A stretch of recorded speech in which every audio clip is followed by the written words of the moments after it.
네, 안녕하십니까. 반갑습니다. 쉬는 시간이 짧았는데, 잠시간에 이제 숨을 돌리시고, 이제 강의를 시작하게 되었습니다. 오늘 방금 전에 김용식 형제님이 강의해 주시는 거 저도 옆에서 들었는데, 정말 감동적이고 귀한 강의였던 것 같습니다. 김용식 형제님과 그 앞에 하신 장은석 형제님이 농협손해보험 다니시는데, 저는 현대해상 다니고 있습니다. 오늘은 보험사 시리즈가 되겠네요. 현대해상 직장 선교사로 그리고 광화문 모임에서 섬기고 있는 안종범 형제입니다. 여러분 정말 반갑습니다. 네. 저도 손 한번 흔들게요. 네, 반갑습니다. 네. 이제 이 초유의 온라인 BTC 훈련을 이렇게 하면서 정말 많은 새로운 것들을 경험을 해 오셨을 거라고 생각을 합니다. 여러 가지 좀 제약점들이 있죠. 직접 만나지 못하고 깊은 교제의 그런 유익을 누리는 것에서 상당한 제약을 받는 그런 것이 있지만, 또 멀리 충청권에 계신 분들도 함께 훈련에 참여할 수 있는 등 여러 가지 또 장점도 있으니까 우리가 장점들을 잘 받아들이고 또 활용하고 할 수 있는 그런 기회인 것 같습니다. 요즘 되게 분주한 삶 속에서 훈련 받으시는 것들이 많이 버겁게 느껴질 때도 있으셨을 것이고 힘드셨을 텐데요. 저도 최근 3주 동안 BTC2 훈련에서 강의를 4번을 했거든요. 오늘까지 이제 5번째, 4주 연속으로 하다 보니까 무슨 고개 하나를 큰 거 넘어가는 것 같은 그런 느낌이 들었습니다. 이제 오늘 끝이니까 이제 마음이 왠지 이제 거의 다 왔다라는 그런 생각이 들어서 좀 약간 놓입니다. 예. 여러분들이 이게 오늘이 이 강의가 마지막인 걸로 알고 있는데, 이 마지막 강의까지 하고 나면 끝이냐? 그건 아니라고 생각들 하고 계시죠? 다음 주 시험, 그럼 시험이 끝인가요? 그것도 아니죠. 그럼 그 다음 주에 수료 예배가 끝인가요? 수료했다고 끝난 것이 아니다. 이제 적극적으로 고개를 흔드시면서 반응하시는 훈련생들 고맙습니다. 그런 반응이 기대했던 반응이에요. 정말. 훈련을 수료했다는 것은 영적 군사로서의 사관학교의 관문을 통과하는 것이고, 그 이후에 우리가 훈련에서 배운 것들을 삶 속에서 얼마나 잘 적용을 해나가느냐 하는 것이 정말 중요한 것이고, 훈련이 하나의 계기가 돼서 BBB 순장으로 세워지고 또 하나님이 기뻐하시는 그리스도의 제자로 세워지는 그 과정을 우리가 갈 수 있으리라는 그런 다짐을 가지고 마지막까지 최선, 그리고 훈련 이후에 삶의 현장에서 직장 선교사의 삶을 살아가시를 축복합니다. 오늘 강의의 제목은 믿음으로 다른 사람을 사랑하는 방법이라는 제목입니다. 강의 목적을 이게 같이 있었으면 읽어달라고 했을 텐데, 지금 이 줌 환경이 좀 여의치가 않아서 그냥 제가 자진납세하겠습니다. 이 강의의 목적은 그리스도인이 어떠한 상황에서도 주 예수 그리스도의 사랑을 통해 믿음으로 다른 사람을 사랑하는 방법을 배우도록 돕는 것이다. 사랑, 정말 중요한 주제인데요. 오늘 이 사랑이라는 단어 앞에 붙어 있는 부분이 좀 이렇게 눈여겨봐야 될 것 같아요. 어떠한 상황에서도 라고 하는 이 내용. 사랑할 수 있을 때 사랑하는 건 너무나 쉽고 잘 할 수 있습니다. 그런데 사랑하기 힘든 상황을 많이 만나죠. 그런 상황에서도 내가 사랑을 할 수 있는가? 참 버거웠던 적이 저는 많았습니다. 여러분들은 어떠셨을지 모르겠습니다. 그러한 상황 속에서도 사랑하는 것을 저는 불가능하다고 생각을 해요. 제 개인적인 능력으로는. 하지만 하나님께서 그것을 할 수 있도록 능력을 주시고 또 그렇게 도와주신다는 그것을 우리가 이 시간 강의를 진행하면서 깊이 있게 느끼고 또 삶 속에 적용을 해나가는 그런 귀한 시간이 되었으면 합니다. 제가 기도하고 시작하겠습니다.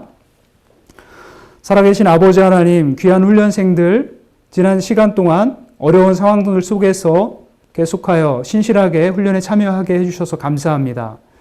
주님, 오늘 강의가 저희 모두에게 하나님이 직접 말씀하시는 귀한 말씀이 되며 저의 삶에 잘 실천되어지는 귀한 기회가 될 수 있도록 주님 함께하여 주시옵시고 저희 모든 사람들 주님께서 만져주시옵소서. 감사드리고 살아계신 예수님의 이름으로 기도드립니다. 아멘. 첫 번째로 나오는 것이 이제 사례입니다. 사례의 주인공 김철호 과장이 있습니다. 다 읽지는 않겠고요. 색깔 표시된 부분 위주로 보자면 김철호 과장은 회사에서 이제 술을 마시지 않는 부분, 또 회사에서 전도한다는 이런 것 때문에 회사에서 미움을 받고 또 이제 불이익을 당하는 그런 어려운 상황에 처해 있었습니다. 이런 상황들은 우리가 비비비 순장으로 살아가고자 할 때 많이 경험할 수 있는 그런 상황인 것 같습니다. 그런데 이 김철호 과장은 그 문제들을 어떻게 해결할 건가를 놓고 해결점을 어떻게 찾았냐면 동료들과 만나서 자기를 괴롭히는 부장에 대해서 불만을 막 얘기하고 또 스트레스를 해소하려고 다른 동료들하고 술자리 자주 가고 해결하고 해소하는 방식을 기대했던 이 것과 좀 다른 방향으로 해결점을 찾으려고 했습니다. 그러다가 점점 삶이 흐트러지게 되고 직장 선교사로서의 꿈이 무너져가고 평범한 세상 속의 그리스도인으로 전락하고 말았다는 약간 슬픈 그런 사례가 우리에게 소개되어 있습니다. 이 술 문제 부분은 우리가 그냥 묻고 지나갈 수 있는 문제는 아닌 것 같고 반드시 짚고 넘어가고 진짜 해결해야 될 이슈인 것 같습니다. 저도 BTC 훈련을 받기 전까지 회사 생활하면서 술을 한두 잔씩 마시고 그렇게 했었습니다. 훈련을 받고 나서 정말 결단의 순간이 왔습니다. 제가 제자의 삶을 살고 또 복음을 증거하는 삶을 살려고 하는데 술 문제는 극복을 하지 않으면 그 삶이 제대로 유지될 수가 없겠다. 회식 자리에서 제가 평소에는 한두 잔으로 막을 수 있겠지만 제가 축하받을 일이 있을 때 그때는 사람들이 마구마구 너 내 잔 안 받을 거야? 하면서 부어줄 텐데 그런 상황 왔을 때 제가 평소에 잘 하다가도 그 한순간에 사탄은 좋은 기회라고 그 기회를 노려서 제가 이제 씻을 수 없는 실수를 범하게 하는 그런 상황도 얼마든지 벌어질 수 있겠구나. 그리고 술 마시고 막 그렇게 하는 사람이 전도하려고 할 때 저 사람들의 반응은 어떠할까? 여러 가지 생각들을 해봤을 때 그리고 성경에서 말씀하시는 대로 술 문제에 대해서 술 취하지 말라, 성령 충만을 받으라 명령하시는 그 하나님의 명령을 앞에 섰을 때 결단을 해야겠다. 하지만 참 두렵더라고요. 내가 잘 할 수 있을까? 그냥 BBB의 멤버이기 때문에 나는 술을 안 마신다. 이거는 어떤 의무감으로 내가 술을 안 마실 수 있는 건 아니다. 믿음으로 결단하고 그리고 그 이후에 오는 불이익에 대해서는 하나님께 맡기고 대가 지불을 해야겠다라는 그런 믿음의 결단을 했었고요. 그렇게 했을 때 몇 달이 지난 상태에서 저희 회사 임원께서 저희 팀장님을 통해서 되게 젠틀하게 제안을 하셨습니다. 너는 일도 잘하고 참 다 잘하는데 술을 안 마시면 이 부하 직원들 관리라든지 향후 관계에서 어려움이 있으니 자식 잘하는데 술도 좀 마셔봐 이렇게 하시더라고요. 순간 참 갈등이 됐습니다. 승진이냐 하나님이냐. 순간에 그 갈등을 이제 끝내고 이제 되게 조심스럽게 말씀을 드렸고 그 결과 이제 그 임원께서는 저를 끌어주려던 그 마음을 처리하시고 이제 술 문제로 인해서 이제 여러 가지 이제 향후에 있을 진로나 여러 과정에서 많은 변화가 있었고 또 불이익도 많이 당했습니다. 하지만 절대 후회하지 않고 하나님 안에서 고관들을 의지하는 것보다 여호와께 피하는 것이 낫다고 하는 시편 118편의 말씀과 같이 그 하나님의 인도하심을 믿기 때문에 앞으로도 하나님 안에서 승리할 것이라는 그런 믿음을 가지고 가고 있습니다. 여러분들께 이 말씀을 드리는 것은 저도 BTC 훈련을 받을 때만 해도 사실 고민이 많이 됐던 부분이어서 혹시나 해서 그런 고민을 하고 계신 분이 있지 않을까 해서 참고로 한번 말씀을 드려봤습니다. 김 과장의 사례와 또 우리 삶에 우리가 직접 가지고 있는 이 삶의 숙제 부분, 많은 부분에 공감할 수 있지만 우리가 어떻게 해결할 것이냐. 예. 자, 사랑이 오늘의 주제라고 말씀드렸는데, 사랑은 이 하나님의 속성, 우리의 창조주이신 하나님의 속성이고, 하나님께서 그 형상대로 우리를 지으셨기 때문에 사람은 당연하게 사랑이라는 주제를 가지고 살아갈 수밖에 없고, 그러다 보니 우리의 문화생활의 모든 영역에서 가장 두드러지게 나타나는 주제가 되고 우리 삶에 깊이 들어와 있습니다. 하지만 아까도 말씀드렸듯이 이 우리와 맞지 않는 사람을 사랑한다는 너무나 큰 숙제, 이 숙제, 어떠한 상황 속에서도 다른 사람을 사랑할 수 있느냐라는 이 문제, 그 문제는 우리 스스로는 해결할 수 없고 주님께 엄청난 빚을 진 자로서 주님이 우리에게 주신 그 엄청난 사랑에 우리가 반응하고 그 사랑을 힘입어서 할 때만이 가능한 것 같습니다. 이제 첫 번째가 사랑이란 무엇인가 교재에 나오죠. 사랑이란 무엇인가에 빈칸 3개가 있더라고요. 우리가 너무나 잘 아는 거지만 그래도 우리는 빈칸을 무시하고 넘어갈 수가 없는 본능이 있기 때문에 빈칸에다가 3가지 가볍게 적어주시면 될 것 같고요. 이게 뭔지를 여러분들에게 설명한다는 것은 되게 신뢰되는 일이라서 따로 설명은 하지 않겠습니다. 이 에로스적인 사랑 같은 경우는 정말 우리가 본능으로도 할 수 있는 부분이고 누구나 할 수 있는 부분인 것 같습니다. 하지만 사랑의 더 깊은 세계로 들어가는 그 안으로 들어가는 이 필레오의 사랑, 아가페의 사랑 속으로 들어가는 이것은 우리가 사실은 불가능에 가까운 아가페의 사랑은 불가능에 가까운 그런 부분인데 우리가 그 사랑을 믿음을 통해서 경험할 수 있다라고 하는 것이 그 기대를 가지고 오늘 이제 강의가 진행이 되게 됩니다. 여러분 모든 강의가 그렇죠. What, why, how 이렇게 진행이 되지 않습니까? 왜? 우리가 사랑을 해야 할 이유는 무엇인가? 사랑을 해야 할 이유가 몇 가지 나오는데 그 중에서 첫 번째는 다른 사람이 하나님의 사랑의 대상이기 때문에 그 사람을 사랑해야 한다는 것입니다. 말씀에 하나님의 사랑이 우리에게 이렇게 나타난 바 되었으니 하나님이 자기의 독생자를 세상에 보내심은 그로 말미암아 우리를 살리려 하심이라. 창조주이신 하나님께서 사랑하신 그 대상입니다. 어느 정도로 사랑하셨느냐? 독생자를 희생 제물로, 화목 제물로 보내시기까지 모든 것을 다 내어주시면서 사랑하신 그 존재인데 우리가 무슨 자격으로 그 대상에 대해서 우리가 미워하고 그럴 수 있겠느냐? 하나님의 사랑의 대상인 그들을 우리도 사랑해야 한다는 것 첫 번째. 두 번째는 하나님의 창조의 원리를 생각할 때 우리는 사랑할 수밖에 없다. 하나님께서 우리 인간에게 특별하게 다른 피조물과 달리 하나님의 형상을 따라서 지어주셨죠. 하나님은 어떤 분이십니까?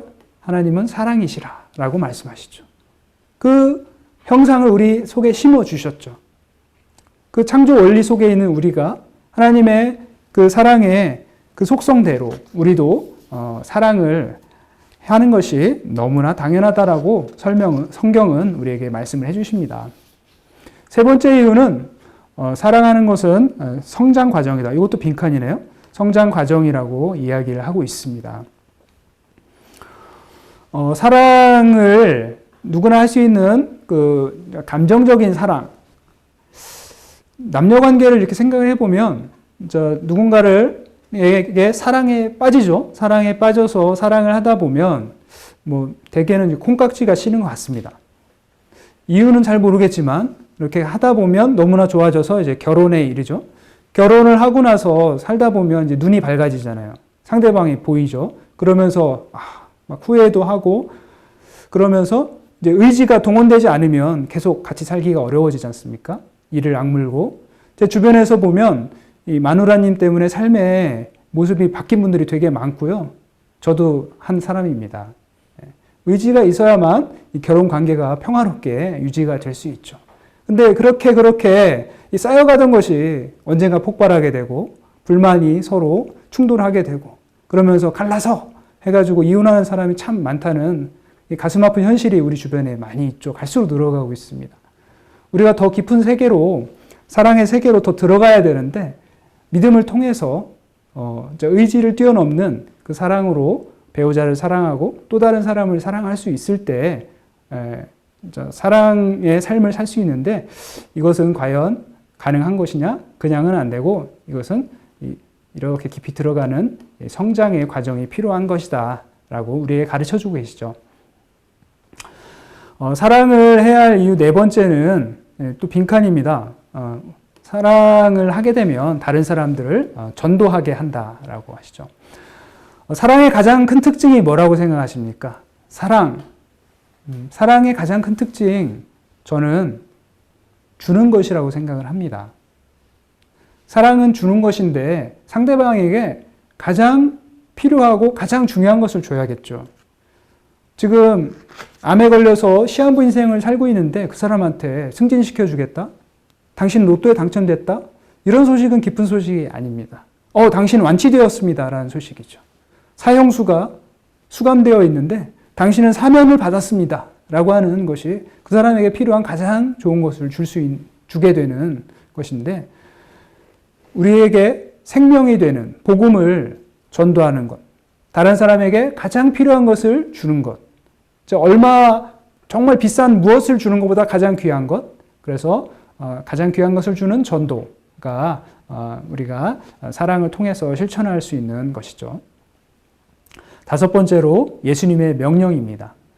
요한복음 13장 여러분들 열심히 암송하고 계실 것 같은데 이 말씀과 같이 예수님께서는 새 계명으로 서로 사랑하라라고 명령을 하셨기 때문에 예수님의 제자인 우리가 제자로서 예수님께서 우리에게 명하신 그 명령대로 사랑을 해야 하기 때문에 사랑하라라고 우리에게 가르쳐 주십니다. 이상 사랑해야 하는 이유 5가지를 살펴봤는데요. 하나님의 사랑에 대한 또 5가지의 또 원칙이 교재에 나옵니다. 그 첫 번째 원칙, 첫 번째는 이것도 아마 빈칸인 것 같습니다. 제가 지금 모니터 2개 보면서 해서 조금 왔다 갔다 헷갈립니다. 제가 지금 조금 양해를 좀 약간 버벅거리는 그런 상황이 있을 때 그런 모니터 2개 보면서 해야 돼서 그러니까 약간 이해를 좀 부탁드리겠습니다. 이 하나님의 사랑은 이 5가지 원칙, 5개 외워봐 그러면 저는 되게 어렵더라고요. 이 5개 너무 많이 이렇게 열거되어 있으면 어려운데 좀 이해를 해야 될 것 같아요. 사랑의 출발은 사랑의 원천이신 이제 하나님으로부터 출발을 하죠. 원천이신 하나님의 그 사랑의 특징은 무조건적인 사랑이다. 무조건적인 빈칸 채워주시면 되겠고. 이 출발점인 하나님의 이 무조건적인 사랑이 이제 우리에게 부어질 때 하나님은 우리에게 명령을 하셨고 또 할 수 있도록 능력을 부어주셨다라고 말씀하십니다. 그런데 우리는 어떤가? 우리의 상태는 아직은 이 capability가 우리의 힘으로 그것을 진짜 행할 수 있는 능력이 우리에게는 없다라는 게 우리의 안타깝지만 어쩔 수 없는 현실이다를 인정을 해야죠. 우리의 힘이 어떠한가에 대해 인정을 하고 여기서 이제 변곡이 생겨야 됩니다. 그죠? 우리가 스스로 할 수 없다. 그래서 이제 다시 하나님께로 나아갈 수밖에 없습니다. 하나님의 사랑으로 사랑할 수밖에 없다. 하나님의 사랑으로 사랑하기 위해서 나아가는 통로가 무엇이냐? 믿음이다.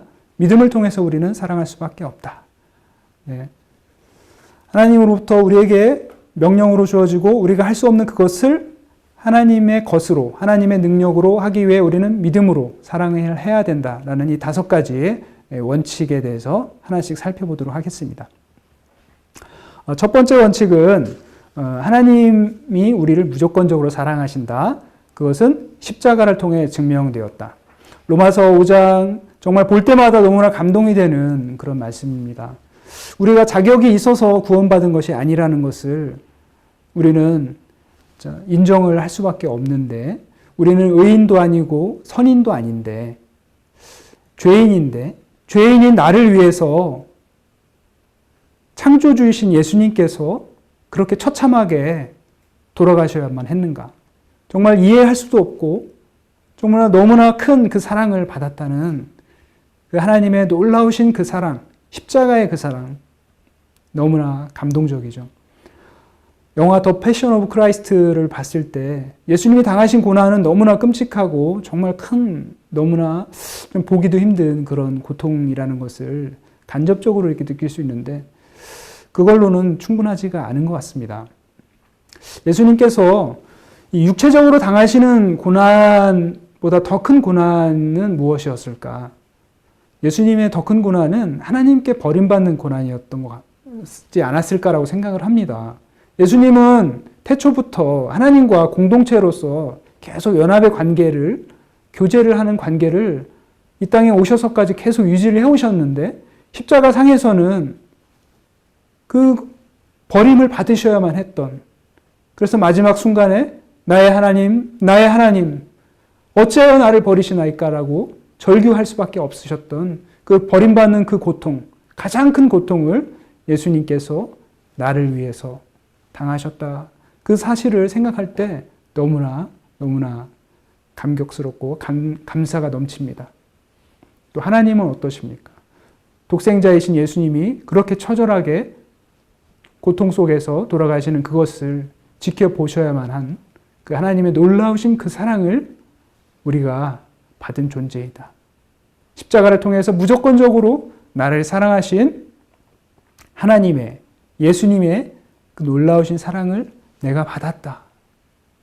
내가 그 사랑에 정말 확신하고 그 사랑에 설 때 예수님의 사람으로 살아갈 수 있고 또 그 사랑을 생각하면 사랑하기 힘든 사람도 사랑할 수 있는 그 힘이 생기는 것 같습니다. 두 번째는 무조건적인 사랑은 하나님의 인내를 통해서 증명되었습니다. 누가복음 15장에 나오는 탕자의 모습을 볼 때 시사 용어로 하자면 호로자식 정도 될 것 같아요. 이런 인간이 다 있나. 근데 우리는 그 사람을 욕하는데 근데 성경에서 누가복음 15장에서 사실은 더 타겟이 누구냐면 그의 형님, 집에 있던 탕자가 타겟이잖아요. 바리새인들을 대상으로 해서 이미 비유를 말씀하셨는데 우리가 때로는 동생 탕자, 때로는 형 탕자 같은 모습이 우리 안에 있죠. 참기 힘듭니다. 하나님 입장에서 참기 힘든데 이런 우리를 참으시고 사랑하셨다. 저는 원래 불신자였었거든요. 대학교 1학년 때 예수님을 믿게 됐는데 처음에 예수님을 믿는 그 중요한 터닝 포인트가 됐던 부분에서 되게 감동받았던 말씀이 이 누가복음 15장의 말씀이었습니다. 하나님의 길이 참으시는 그 사랑. 저는 죄인인 줄 사실 몰랐고 인정하고 싶지 않았지만 깨닫게 되었고 저의 죄를 생각할 때 하나님이 저를 얼마나 오래 참으셨고 참 참기 힘드셨을 텐데 그 용서하시는 그 사랑이 얼마나 놀라운가 정말 감사하지 않을 수 없었습니다. 하나님의 사랑은 우리에게 무한하게 영원한 사랑으로 나타났다라고 성경은 선포하십니다. 그리고 무조건적인 사랑은 징계를 통해 증명되었다라고 하시는데요. 형벌 중에 가장 큰 형벌은 버림받는 형벌이라고 생각합니다. 정말 가능성이 없고 끝 할 때는 버려버리죠. 징계를 한다는 것은 사랑하고 기회를 부여하는 것이죠. 징계를 통해서 돌이킬 기대가 있을 때 징계를 하지 않습니까? 그리고 그것은 사랑의 표현인데 그 징계를 하는 이유가 화가 나서가 아니라 우리의 유익을 위해서 거룩하신 하나님께서 우리가 의와 평강의 열매를 맺고 그리스도의 사람다운 삶을 살도록 하기 위해서 징계를 통해서 그 무조건적인 사랑을 우리에게 부어주신다. 그리고 그 사랑은 계속적으로 증명되었다. 로마서 8장에 나오는 이 하나님의 말씀은 참으로 감동적인데요. 이 하나님의 놀라운 사랑에서 그 어떤 것도 우리를 끊을 수 없다라고 로마서 8장은 선포를 하시는데요. 제가 직장 생활에서 술 문제와 또 직장 안에서 전도하고 제자 사역을 한다는 그 이유 때문에 불이익을 이렇게 당할 때 그냥 그래도 할 수 있어. 이렇게 하는데, 한 번은 저희 부서장님, 이제 어떤 모 부서장님을 만났을 때는 너무나 힘들었어요. 뭐 직원들 롤링페이퍼를 통해서 칭찬하는 이런 거 걸어놓고 하는데 거기다가도 이상한 말 써놓고 참 이해가 안 가는 행동들이 많았어요. 그런 거를 제가 경험하면서 되게 외롭고 힘든 길을 가는 것에 대해서 이제 하나님께 막 울면서 기도하고 호소하고 이렇게 갔어요. 갔는데 결국은 이제 그 부장님은 평소에도 저한테 그런 좀 불이익을 주셨을 뿐만 아니라 결정타로 이제 평가로서 제가 승진을 해야 될 때가 되었는데 그때 이제 평가가 안 좋으면 사실 승진해서 영원히 배제될 수밖에 없거든요. 그 고과 체계가. 근데 과감하게 그냥 다 깔아버리시더라고요. 그래서 저는 되게 화가 나면서 아니 당신이 뭔데 당신이 한 사람의 회사 생활에서의 어떤 기회를 혼자 그렇게 다 날려버리느냐. 정말 해도 너무한다. 정말 용서가 되지 않는 그런 막 분노가 막 치밀어 올랐습니다. 당시에 이제 그 마지막 결과를 받았을 때는 제가 부서가 이동된 상태였기 때문에 눈앞에 안 보이는 게 참 다행이었는데, 정말 참기 힘든 그런 상황이 있었습니다. 성경의 말씀을 통해서 위로받고, 또 기도를 통해 위로받고, 그리고 저를 사랑으로 코칭해 주신 그 어떤 목사님을 통해서 위로받고, 또 순장님과의 교제 속에서 위로받고, 그런 것이 없었다면 참 견디기 힘들었을 텐데 하나님께서 여러 방법을 통해서 붙들어 주시고 위로해 주시고 힘을 주셨어요. 그러면서 이제 마음속에 그런 분노가 이제 사라지고 내가 그 사람을 위해서 기도할 수 있을까? 그 사람을 용서할 수 있을까라는 생각들이 사라지고 그분을 위해서 불쌍한 마음으로 기도를 할 수가 있었고 또 그분을 대할 수가 있게 되었습니다. 우리는 이제 여러분들이 각자가 경험하시는 많은 참기 힘든 상황들이 있으실 텐데 그런 속에서 우리 힘으로 할 수 없는 그것을 하나님께서 말씀을 통해서와 감동을 통해서 주변 사람을 통해서 순장순원의 교제를 통해서 이렇게 도우시는 그래서 결과적으로 로마서 8장에서 말씀하시는 것처럼 계속적으로 증명해 주시고 그 어느 것도 사랑에서 끊을 수 없도록 해 주시는 그 하나님의 놀라우신 인도하심을 정말 확신합니다. 제가 그런 경험을 한 후에 저의 순원도 회사에서 어려움을 겪었을 때 함께 위로하고 기도하고 하는 그럴 수 있는 계기가 있었고요. 또 저희 순장님과의 교제 속에서도 저희 순장님도 믿는 사람들 사이에서 정말 어려운 상황을 만나서 너무 힘들어 하셨는데 그런 속에서 함께 공감하고 함께 교제하면서 위로하고 하는 과정들을 거칠 수가 있었는데 하나님께서 모든 것을 합력하여 선을 이루시는 그 하나님의 역사를 하시고 우리에게 계속적으로 그 무조건적인 사랑을 부어주시고 있는 것을 우리에게 증명해 보이신다. 너무나 참 감사한 일이죠.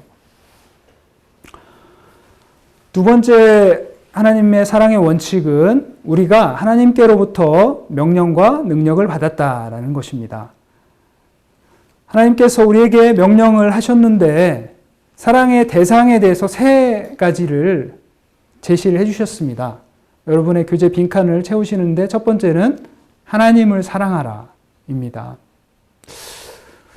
생각하기를 자기를 사랑하라고 해? 이렇게 하면 이기적이다 라고 생각이 드는 경우들이 있어요. 어떤 때는. 근데 생각을 해보면 결국은 그것이 그에게 가장 큰 행복이다. 왜냐?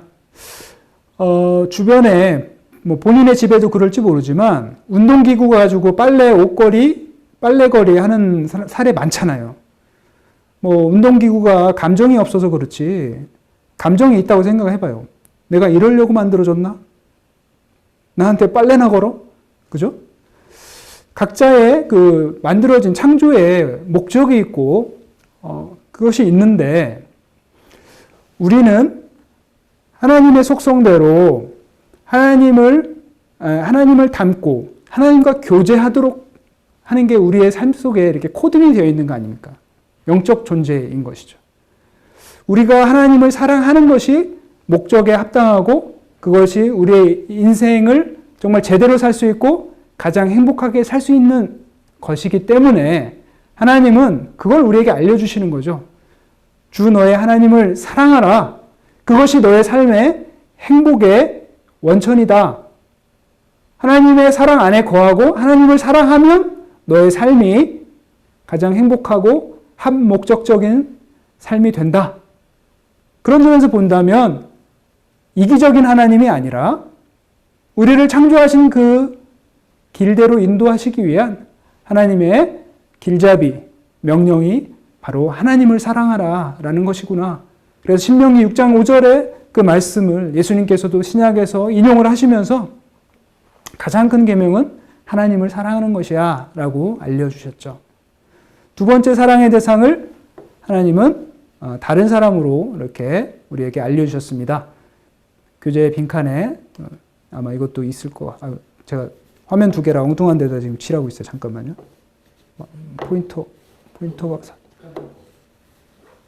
포인터가 돌아왔어요. 네네. 화면이 두 개라 지금 엉뚱한 데다 이렇게. 다른 사람을 사랑하라고 말씀하십니다. 내 이웃을 내 자신과 같이 사랑하라.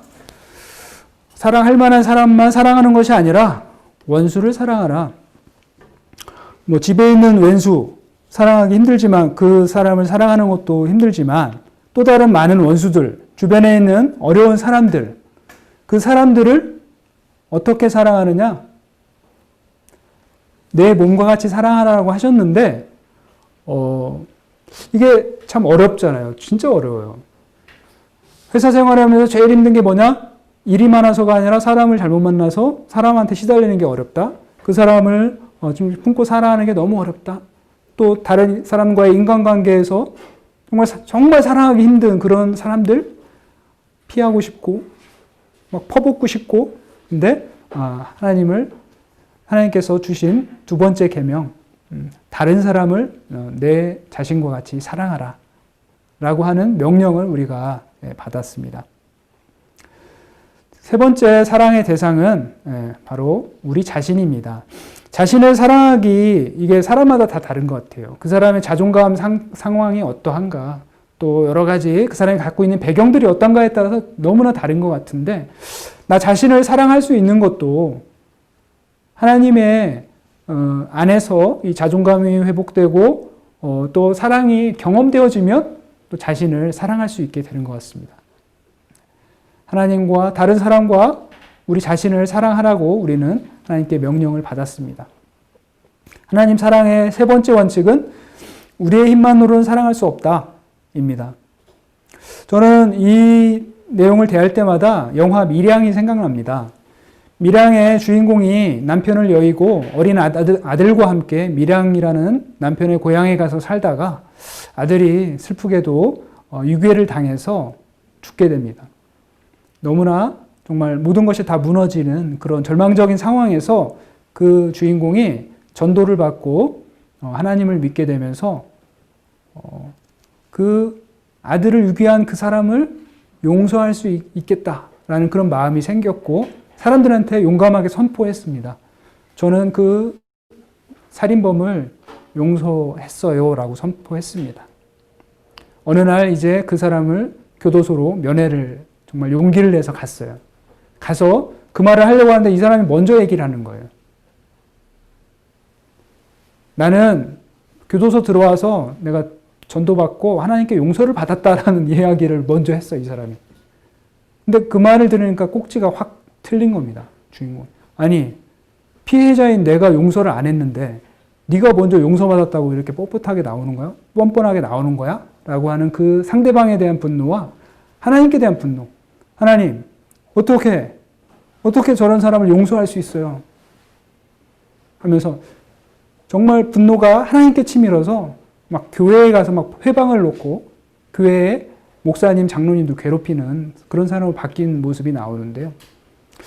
그분이 내가 그 원수 같은 사람을 용서했다라고 선언을 했던 것은 정말 그 사람의 의지로서 거기까지 정말 하고 싶었고 선언까지는 했는데 정말 어떤 상황에 딱 진짜 부딪히니까 그것이 드러났던 것입니다.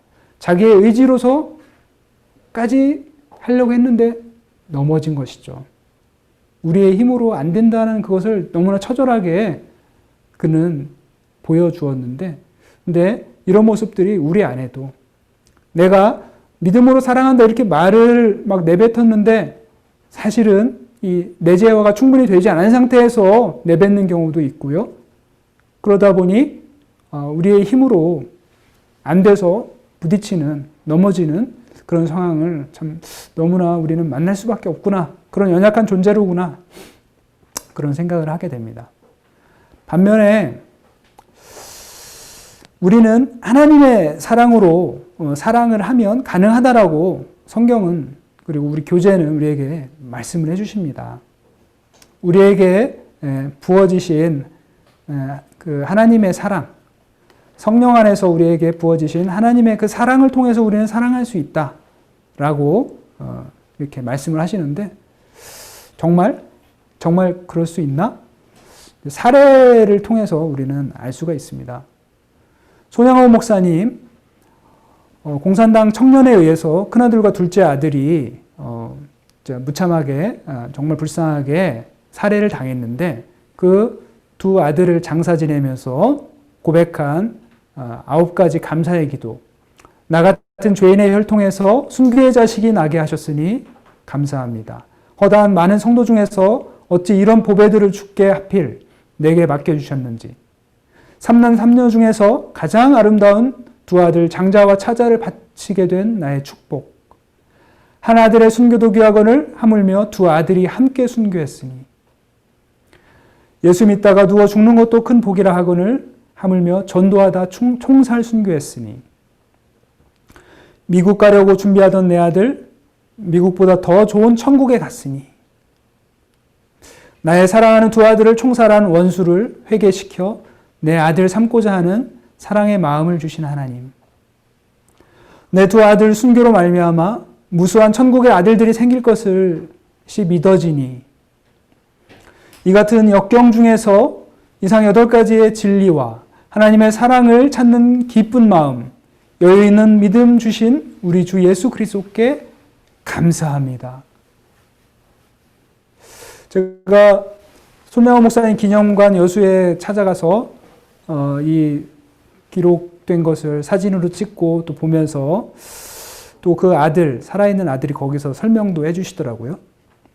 설명도 들으면서 참 여러 가지 마음이 들었었는데 어떻게 이런 고백을 할 수가 있을까? 불가능할 것 같은데 손양호 목사님이 우리에게 가능하다라고 보여주셨습니다. 그래서 우리가 오늘 공부하는 이 내용, 믿음으로 원수를 사랑하고 믿음으로 다른 사람을 사랑할 수 있다는 것이 가능하다라는 것을 우리가 믿게 됩니다. 5번째 원리는 그래서 믿음으로 사랑할 수 있답니다. 그리스도인의 생활의 모든 것이 믿음의 근거를 두고 있다. 제가 대학교 때 처음으로 예수님을 믿었을 때 예수님을 믿는 그 순간 저는 어떻게 생각했냐면 나는 새로 태어났다. 야, 이전에 내가 갖고 있던 모든 죄들이 다 용서받고 나는 이제 새로 태어났기 때문에 새로운 삶을 살 수 있을 거야. 그런 막 기쁜 마음과 기대감이 너무나 컸어요. 근데 얼마 가지 않아서 막 하숙집에서 포카 치고 당구 치고 막 노는 이거에 완전 팔려버렸어요. 밤새도록 딱 포카 치고 새벽에 밝아오는 여명을 바라볼 때 마음이 막 무너지는 거예요. 이게 뭐지? 오히려 예수님 믿기 전보다 더 악화된 것 같아. 막 절망적이고 그런 상황이 막 오더라고요. 이 사람이 구원을 받았고 용서를 받고 했다는 이게 신분이 전환된 건 맞는데 이 삶의 이 모습과 여러 가지 것들이 한 번에 다 바뀌는 게 아니더라고요. 너무나 좀 사실 비참하고 막 이랬는데 우리가 이 구원받은 자라는 확신 너무나 소중합니다. 그리고 영생의 소망을 갖는 거 너무나 소중한데, 그런데 이것이 이제 우리 삶에 지속적으로 이게 경험이 되려면 성장과 변화가 필요한 것이죠.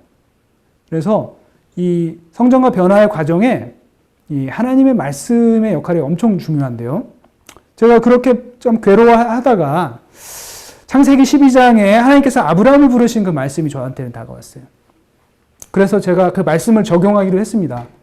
저의 본토 친척 하숙집을 떠나자. 더 이상 거기에 내가 매여 살지 말자. 나의 순장님이 우거하는 장막으로 가자. 그러니까 당시는 이제 UBF라는 곳이었기 때문에 이제 순장님이 아니라 목자님이거든요. 저의 인도자. 그래서 리아카 하나 빌려갖고 짐 싸가지고 그곳으로 이동해서 거기 살면서 진짜 삶이 변화가 되고 성장이 가능했어요. 저에게 주신 하나님의 말씀, 너의 본토 친척 아비집을 떠나라 라는 말씀에 제가 동의하고 순종을 했고요. 그 이후에도 살면서 많은 부분들 거칠 때 하나님이 그때그때 나에게 주시는 하나님의 말씀들, 교훈과 책망과 바르게 함과 의로 교육하기에 유익한 말씀들을 주실 때 그 말씀들에 반응을 해 가면서 말씀을 통해서 내가 변화되고 성장하고 그리고 사랑도 할 수 있게 되는 그런 과정을 거칠 수가 있었습니다. 믿음으로 사랑하는 것에 있어서 중요한 부분, 성령 충만, 너무나 중요한 주제이죠. 여러분의 교재에 빈칸, 하나님의 관점, 그리고 우리의 관점 두 개 가볍게 써주시고요. 성령 받는 것으로 충분한가? 하나님의 관점에서는 옳다라고 얘기합니다. 근데 우리의 관점에서는 그렇지 않다라고 얘기합니다. 이해가 잘 되시나요? 하나님의 관점에서는 옳습니다. 근데 우리는 왔다 갔다 하는 존재이기 때문에 우리가 성령 충만 받았다고 생각하지만 사실 우리 속에 자꾸 떠오르는 많은 불순물들과 걸림돌들이 방해하죠. 고린도전서 13장은 사랑장, 우리가 너무나 좋아하는 말씀입니다. 13장에 나오는 이 사랑, 참 귀한 말씀인데요. 그런데 바울은 13장을 12장의 연계선상으로 기록을 한 것으로 이해가 됩니다. 고린도전서 12장에는 성령님의 은사 9가지가 나옵니다. 참 너무나 부러운, 나도 정말 이런 은사 받고 싶어 하는 그런 은사들이 쫙 열거가 12장에서 되어 있습니다. 내가 사람의 방언과 천사의 말을 할지라도 사랑이 없으면 소리나는 구리와 울리는 꽹과리에 불과해 라고 성경은 우리에게 말씀하십니다. 방언 은사 참 소중한데 사랑이 없으면 꽹과리밖에 안 돼 라고 얘기합니다. 내가 정말 엄청난 예언할 수 있는 능력이 있어서 모든 비밀과 모든 지식을 알고 또 산을 옮길 만한 모든 믿음이 있어도 엄청난 3가지의 은사가 언급되고 있습니다. 그런 것이 있다 하더라도 사랑이 없으면 아무것도 아닙니다라고 성경은 우리에게 말씀하십니다. 그리고 12장에 언급됐던 건 아니지만 내가 내게 있는 모든 것으로 내어주고 구제하고 한다 할지라도 사랑이 없으면 내게 아무 유익이 없다라고 고린도전서 13장은 우리에게 말씀해 주십니다. 성령 충만을 통해서 우리가 성령님의 은사도 이렇게 엄청나게 받고 성령 충만하다고 나는 생각을 하고 있는데 내 삶 속에서 내가 행동하는 것들, 드러나는 것들을 봤을 때 나에게 사랑으로 행동하지 않고 내 속에 있는 오염된 죄성과 여러 가지 불순물들이 나를 가로막을 때 아무것도 아니고 아무 유익이 없다라고 우리에게 적나라하게 말씀해 주시는 것 같습니다. 그러면서 고린도전서는 이어서 말씀을 하시죠. 4절부터. 사랑은 그런 게 아니야. 사랑은 그렇게 방방 떠다니는 게 아니거든.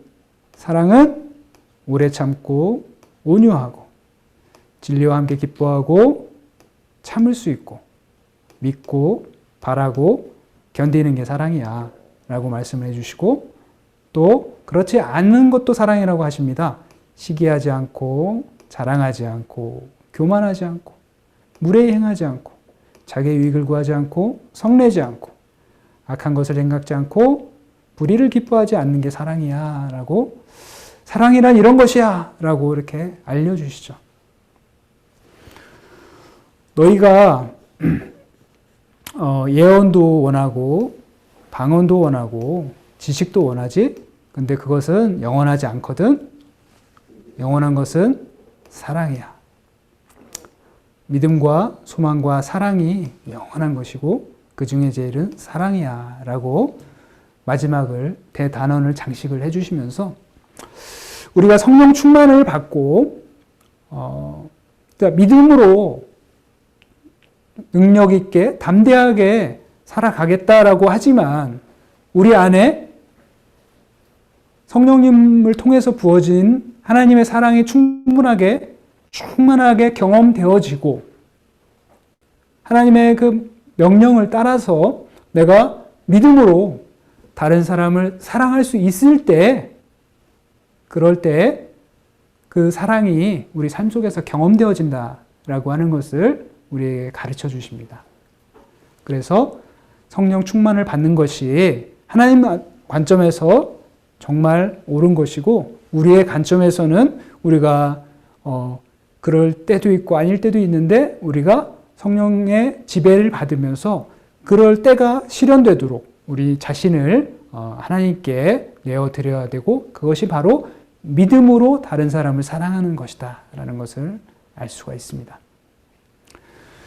믿음으로 사랑하는 것에 세 가지 원칙이 있습니다. 여러분이 성령 충만에 대해서 배울 때도 세 가지 요소 배우셨죠? 하나님의 명령과 약속, 그리고 의지의 행위인 믿음으로 하는 것. 성령 충만에 관해서는 술 취하지 말라 이는 방탕한 것이니 오직 성령으로 충만함을 받으라 라는 말씀의 명령을 받았는데 사랑은 다른 명령을 우리에게 주셨죠. 주 너의 하나님을 사랑하라, 내 이웃을 내 몸과 같이 사랑하라 라고 우리에게 주신 그 명령이 있음을 우리가 기억을 하고, 그리고 요한일서 5장 14절의 말씀과 같이 우리의 가진 바 담대한 것이 이것이니 그의 뜻대로 무엇을 구하면 들으심이라라는 그 약속의 말씀을 우리가 붙잡고 하나님께 기도하면서 제가 그 명령대로 사랑할 수 있도록 도와주세요 라고 하는 우리의 의지행인 믿음을 통해서 하나님께 나아갈 때 우리가 다른 사람을 사랑하기 힘든 그 사람조차 사랑할 수 있다라고 우리에게 가르쳐 주십니다. 하나님의 명령, 하나님의 말씀이 우리에게 부어지고 우리가 그 명령을 붙잡고 말씀을 우리한테 이렇게 상기시켜 줄 때 우리가 삶이 변화되는 것을 느낍니다. 저는 이번 주 순장 모임 공부를 하면서 느헤미야서에 나오는 여호와를 기뻐하는 것이 너희의 힘이니라 라고 하는 그 말씀을 되게 깊이 있게 감명 있게 받고 적용점으로 잡았습니다. 제 자신에 대해서 얘기를 해줍니다. 저 자신한테 선포를 해주죠. 하나님을 기뻐하는 것이 너의 힘이야 라고 저한테 얘기를, 머릿속으로 그냥 생각만 하는 것이 아니라 저의 영혼의, 저의 심장과 저의 영혼한테 이렇게 얘기를 해줍니다. 말씀을 그렇게 선포해 주는 거죠. 여러분이 배운 암송하는 그 말씀들을 가지고 자신에게 그렇게 선포해 주고 이야기를 해주면 우리 영혼이 반응을 하는 거죠. 우리의 존재는 이렇게 생각으로 되는 것이 아니라 마치 상대방과 대화하듯이 우리 자신에게 일깨워주고 대화해주고 알려줄 때 우리가 성경에서 이렇게 명령하시고 알려주시고 약속하신 대로 그것이 우리의 삶 속에 적용되어지고 실천되어지는 것 같습니다. 여러분들께서 훈련 기간 정말 보배 같은 내용들을 배우셨을 것이고 또 적용하고자 붙잡으시는 것들이 있으실 텐데 그것들을 잘 적용하시되 하나님의 그 말씀을 계속해서 여러분한테 선포하시는 그리고 들려주는 그런 과정들을 계속해 나가시면서 믿음으로 사랑하고 믿음으로 승리하는 제자의 삶을 사시기를 축복드립니다. 우리 믿음 안에서 우리 모임 안에서 순장님과 교제하고 또 순원과 교제하는 그 과정을 통해서 믿음으로 다른 사람을 사랑하는 그 기쁨과 또 사랑하기 힘든 사람을 사랑하는 그 힘을 얻는 그것들을 모임 안에서 더 풍성히 누려가기를 원합니다. 아까 바로 앞 시간에 해주신 김용식 형제님의 강의에서도 이제 이 모임 안에서 교제권 안에서 누리는 그런 유익들을 많이 제가 감동적으로 느꼈는데 우리가 BTC 훈련 이후에 순장 순원과의 교제 속에서 이런 사랑과 여러 가지 것들을 많이 경험하시기를 축복합니다. 제가 기도하고 마치도록 하겠습니다. 아버지 하나님, 귀한 훈련생들 오랜 기간 여러 가지 유익한 귀한 내용들을 듣게 하시고 마지막 강의까지 마치게 해주셨습니다. 하나님, 이 강의의 내용이 삶 속에서 개인적으로 경험되어지게 하여 주시옵시고 우리 스스로의 힘으로는 사랑할 수 없지만 사랑의 원천 되시고 우리에게 사랑할 수 있는 힘을 주시고 우리를 변화시키시는 하나님의 사랑으로 사랑할 수 있도록 인도하여 주시옵소서. 감사드리고 살아계신 예수님의 이름으로 기도드립니다. 아멘.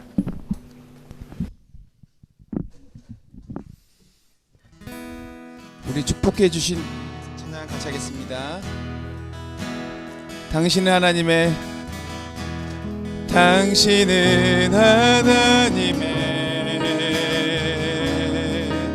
언약 아래 있는 축복의 통로 당신을 통하여서 열방이 주께 돌아오게 되리